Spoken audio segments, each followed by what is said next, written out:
Прошли десятилетия, сменились эпохи, но дом остается той самой крепостью, куда человек возвращается после любых испытаний.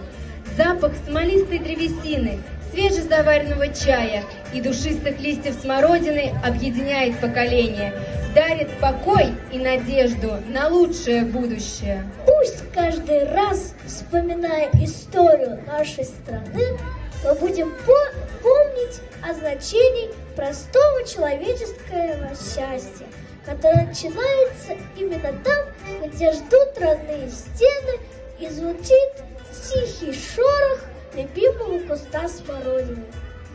Артем Вязовский. Дом пахнул чабрецом и смородиной.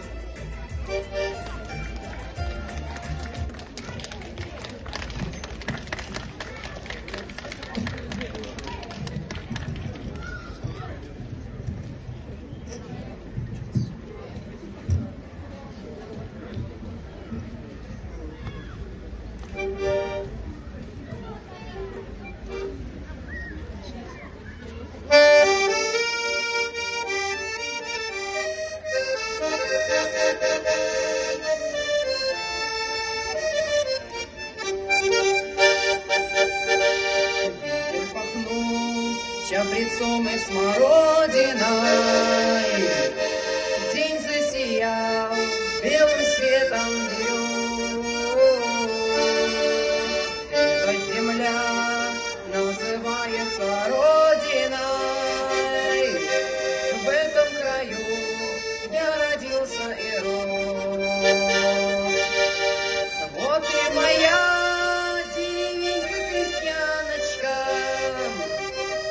Жаль, что пошел дом родимый под снос. Только стоит под березкой лавочка. Здесь хорошо погрустить обылом. Много дорог по земле было пройдено, а в час кончины моей, вспомни меня, моя малая Родина, как одного